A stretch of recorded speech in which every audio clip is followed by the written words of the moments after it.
sa likod ng maskara.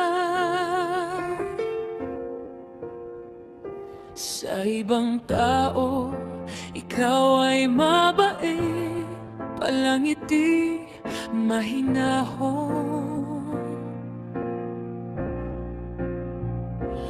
Ngunit sa iyong ina ay bakit ganyan ka na? Pag-uwi sa bahay, agad kang nagagalit. Mainitin ang ulo, isang maliit na bagay lang, sumasabog ang damdamin. Masakit sa puso ko, di mo na mamalayan, nasasaktan ako.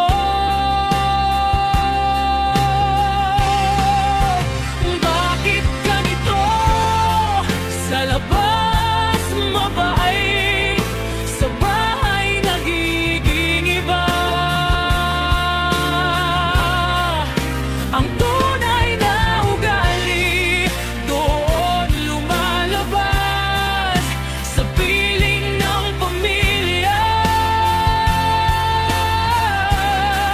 Kung gusto mong maging mabuti sa mundo, magsimula ka sa tahanan.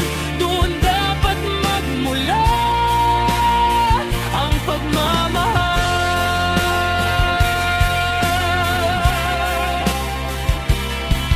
Sa pamilya, doon tayo pinakakomportable, kaya lumalabas ang totoo nating tunay na pag-uugali. Pero hindi ibig sabihin na pwede na ako'y iyong saktan. Bago sumigaw o magalit, huminga muna, tanungin ang puso mo. Bakit ganito? Sa labas mabait, sa bahay nagiging iba. Ang tunay na ugali doon lumalabas, sa piling ng pamilya. Kung gusto mong maging mabuti sa mundo, magsimula ka sa tahanan. Doon dapat magmula ang pagmamahal.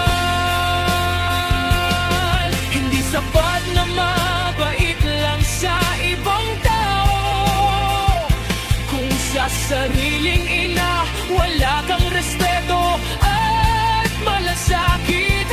Tandaan, ang pagmamahal sa ina ay nakikita sa gawa.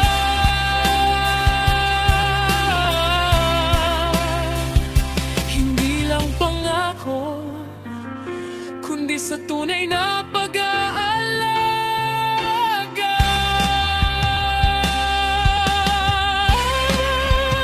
Bakit ganito? Sa labas mabait, sa bahay nagiging iba.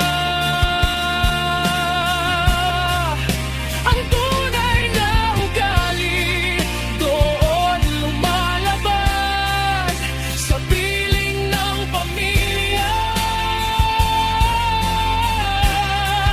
Kung gusto mong maging mabuti sa mundo, magsimula ka sa tahanan. Doon dapat magmula ang pagmamahal. Sa pamilya dapat magsimula ang kabutihan. Doon mo makikita kung sino ka talaga.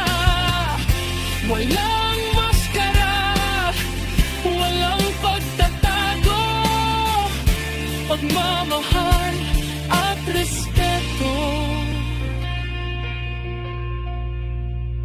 Doon dapat maghahanap